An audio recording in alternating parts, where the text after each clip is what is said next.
ഇല്ല, അദ്ദേഹത്തിനൊരു സംശയം ഉണ്ടായിരുന്നു. കാരണം ആരോഗ്യമൊക്കെ മോശമായതുകൊണ്ടും പ്രായം, ഇങ്ങനെ പല കാരണങ്ങൾ കൊണ്ട് അദ്ദേഹം ഈ ഇത്രയധികം റോളുകൾ ഈ ദിവസങ്ങൾ കൊണ്ട് എടുത്തു തീർക്കാൻ പറ്റുമോ, അദ്ദേഹത്തിന് ഇതിൻ്റെ ആരോഗ്യം അനുവദിക്കുമോ എന്നൊക്കെയുള്ള സംശയങ്ങളുണ്ടായിരുന്നു. അദ്ദേഹം അതെന്നോട് നേരിട്ട് പറഞ്ഞില്ലെങ്കിലും എൻ്റെ സുഹൃത്തുക്കളോട്, എൻ്റെ കൂടെ പ്രവർത്തിച്ചവരോടൊക്കെ പറഞ്ഞിട്ടുണ്ടെന്ന് ഞാൻ പിന്നീട് മനസ്സിലാക്കി. അപ്പോൾ ബുദ്ധിമുട്ട് അദ്ദേഹത്തിൻ്റെ ഇത് മാത്രമായിരുന്നില്ല, നമ്മുടെയും ബുദ്ധിമുട്ടായിരുന്നു. മനഃപൂർവ്വമായിട്ട് നമ്മളൊരാളിനെ ബുദ്ധിമുട്ടിക്കാൻ വേണ്ടി ചെയ്യുന്നതല്ല. അദ്ദേഹത്തിലുള്ള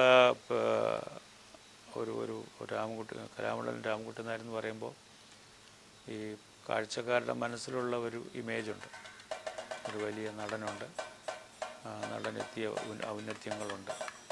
ഇതൊക്കെ ഈ പടം കാണുന്നവരിലും പകരാൻ കഴിയണം എന്നുള്ളതായിരുന്നു. അപ്പോൾ ആസ് ആൻഡ് വേരിയസ് കണ്ടീഷനിൽ ഷൂട്ട് ചെയ്യുക എന്നുള്ളതായിരുന്നല്ലോ എൻ്റെ ഉദ്ദേശം. അതിൻ്റെ ഒരു ഇമേജിനോട് ചേരുന്ന ഒരു പ്രകടനം ഉണ്ടാക്കുക, അതായിരുന്നു വളരെ പ്രധാനം. അത് സാധിച്ചു എന്നാണ് എൻ്റെ വിശ്വാസം.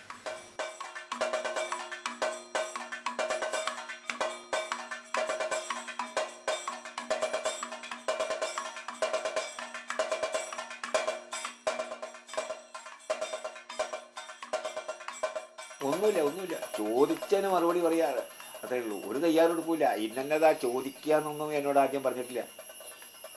ചോദിച്ചതിന് മറുപടി പറയാറ്. അത് പഠിക്കേണ്ട കാര്യമൊന്നുമില്ല, എനിക്ക് നിശ്ചയമുള്ളതല്ലേ, അതുകൊണ്ട് ഞാൻ പറഞ്ഞു മാത്രമേ ഉള്ളൂ. ഇല്ല, രാമകുട്ടിദാസിനെ ഞാൻ സ്ക്രിപ്റ്റ് കാണിച്ചിട്ടില്ല.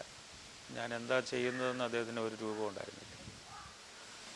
ഞാൻ കുറേ കഥകളിയുടെ രംഗങ്ങൾ ഷൂട്ട് ചെയ്യുന്നു, അദ്ദേഹത്തിനോട് കുറേ ഡയലോഗുകൾ ഓരോ അവസ്ഥയിൽ സംസാരിക്കാൻ പറയുന്നു. ഇങ്ങനെ പല സ്ഥലത്ത് വെച്ച് അദ്ദേഹത്തിൻ്റെ ജീവിതമായിട്ട് ബന്ധമുള്ള വളരെ കാര്യമായ അദ്ദേഹത്തിൻ്റെ ജീവിത മുന്നേറ്റത്തിൽ പ്രധാനമായിട്ടുള്ള നിമിഷങ്ങളെ പറ്റി അദ്ദേഹം ഓർമ്മിക്കുന്നതായിട്ടാണ് എടുത്തിരിക്കുന്നത്.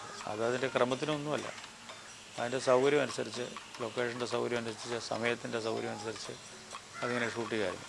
അതിന് ഒരു കാരണവശാലും ഈ ഡോക്യുമെൻ്ററിയുടെ അവസാന രൂപം എന്തായിരിക്കും എന്നുള്ളതിനെപ്പറ്റി ഒരു ധാരണയും ഉണ്ടായിരുന്നില്ല.